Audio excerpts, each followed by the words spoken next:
नमस्कार। YouTube channel maths era and civil engineering by RP. Vyas से मैं आर.पी. व्यास कक्षा एकादशी यानी कि 11th के उन सभी स्टूडेंट्स का हार्दिक स्वागत करता हूं जो गणित विषय में पढ़ना चाहते हैं। इस वीडियो में आज मैं आपका जो चैप्टर नंबर 2 है रिलेशंस एंड फंक्शंस यानी कि संबंध एवं फलन, इस पे एक क्वेश्चन सॉल्व कर रहा हूँ। दरअसल ये मेरे एक मेधावी छात्र जो हैं प्रिंस, उनके द्वारा पूछा गया प्रश्न है, उनकी समस्या है, उसका समाधान मैं इस वीडियो के माध्यम से कर रहा हूँ।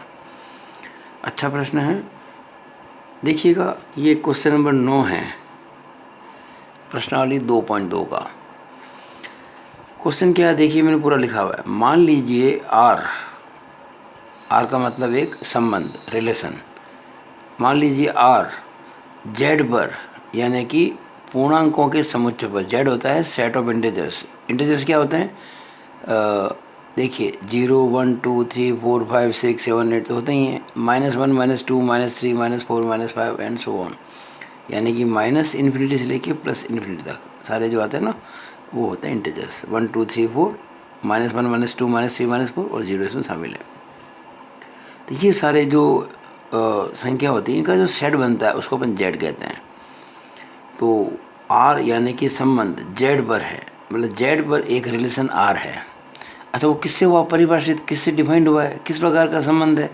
ये रहा आर इज इक्वल टू एक ऑर्डर्ड पेयर है, यानी कि क्रमित युग्म है, जिसका पहला अवयव ए है, दूसरा अवयव बी है। देखिए क्रमित युग्म जो होते हैं वो होते हैं ऑर्डर्ड पेयर। अब ए के जितने मान होंगे ना, जितने संभावित मान होते हैं, जितने भी मान, उनका अगर हम सेट बनाएं वो कहलाएगा इस संबंध का प्रांत यानी कि डोमेन। और बी के जितने भी मान हो सकते हैं उनका जो एक सेट बनेगा वो कहलाएगा इस संबंध का परिसर यानी कि रेंज। तो ये जो एक क्रमित युग्म है ए बी, क्रमित युग्म हमेशा दो नंबर लिख के बीच में कॉमा लगाता है और छोटा कोष्ठक बनाता है इसके अंदर। और यहाँ ए और बी जो हैं दोनों ही belongs to Z, A and B belongs to Z, यानी कि ए और बी जो हैं वो पूर्णांकों के समुच्चय के अवयव हैं।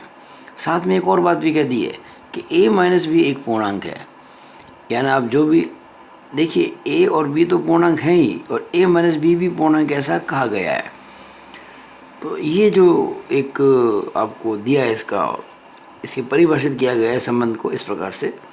और आपको ये जो संबंध है आर, इसका प्रांत और परिसर ज्ञात करना है, इसका डोमेन और रेंज ज्ञात करना है। वैसे तो बहुत आसान प्रश्न है, अपन मुख्य वाणी कह सकते हैं कि डोमेन भी सेट ऑफ इंटीजर्स होगा और रेंज भी सेट ऑफ इंटीजर्स होगा, क्योंकि डोमेन बनता है ए के मानों से और रेंज बनती है बी के मानों से, और ए और बी दोनों बिलोंग करते हैं आपके जेड से, इसलिए कोई समस्या इसमें आएगी नहीं। लेकिन चूँकि हमको ये सवाल पूछा गया तो एक तरीके से करना पड़ेगा, तो मैंने इसको किया है। देखिएगा, मैं हिंदी इंग्लिश दोनों मीडियम में कर रहा हूँ। सॉल्यूशन, हम अपनी बात को एक एक स्टेप से कह रहे हैं।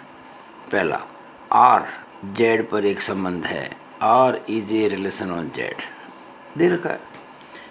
ए b belongs to Z, a b belongs to Z, यानी कि ए और बी पूर्णांकों के समुच्चय के अवयव हैं। फिर क्या कहा है? अच्छा, इसका मतलब क्या कि ए और बी पूर्णांकों के समुच्चय के अवयव हैं। बिल्कुल ठीक है, जो मैंने बोला वो लिख दिया। A and B are elements of set of integers Z.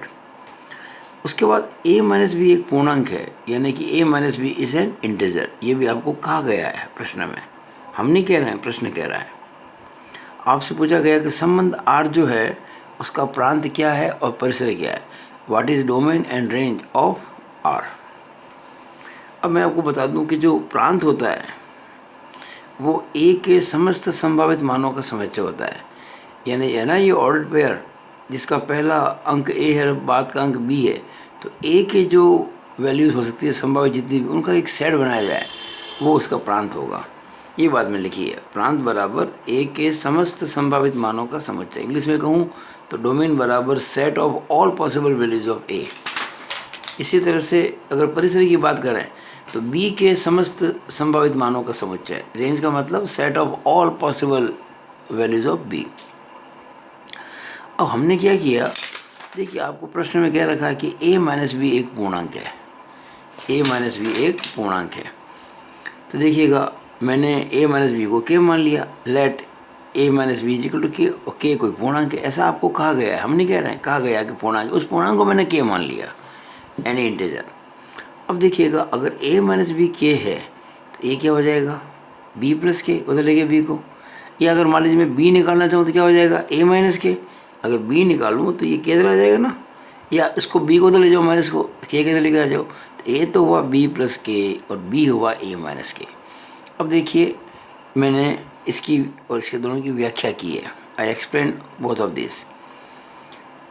क्योंकि b एलिमेंट है z का, ऐसा हमको ज्ञात है, क्वेश्चन में ज्ञात है कि a और b दोनों z के अवयव हैं, ऐसा कहा गया है।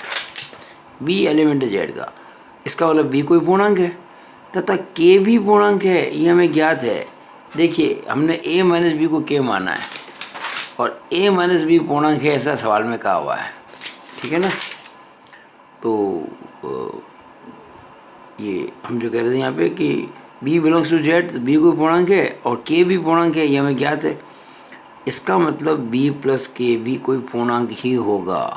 अरे भाई ये आप जानते हैं अच्छी तरह से, अगर b पूर्णांक है k पूर्णांक है तो इनका योग भी पूर्णांक होगा। बहुत सामान्य सी बात है, दो पूर्णांकों को जोड़ेंगे तो कोई पूर्णांक ही तो आएगा, और b प्लस k को हमने a कहा है, अगर b प्लस k पूर्णांक है तो a भी कोई पूर्णांक ही होगा। हालांकि ये बात कही हुई है, आपके प्रश्न में कही हुई है, लेकिन हमने इसको एक और ढंग से इस बात को बताया है, a बिलोंग्स टू z, अतः a भी कोई पूर्णांक ही होगा। ये हमने एक तरह से इसको वापस से जस्टिफाई किया इस चीज़ को। हालांकि ये बात इसमें क्वेश्चन में कही हुई है कि a पूर्णांक है, इसको मैंने और अच्छे से क्लियर किया है। और a कोई पूर्णांक है, इसका मतलब a बिलोंग्स टू z है, ये आपको कह भी रखा है, हमने इसको समझाया भी है। और a अगर z है तो प्रांत भी z होगा। देखिए एक्चुअली ये सब बातें मैंने आपको समझाने के लिए कही है। इसका उत्तर तो एक लाइन का था कि चूँकि a कोई पूर्णांक है, b भी पूर्णांक है, और a के जो सेट बनते हैं वो प्रांत होता है, इसलिए प्रांत भी इसका z होगा और परिसर भी z होगा। बिल्कुल आसान से उत्तर था, पर मैं इस बात को जरा एक और ढंग से समझाना चाहता था, इसलिए मैंने इतना कुछ किया है। ये प्रश्न तो 2 लाइन का आंसर इसका है।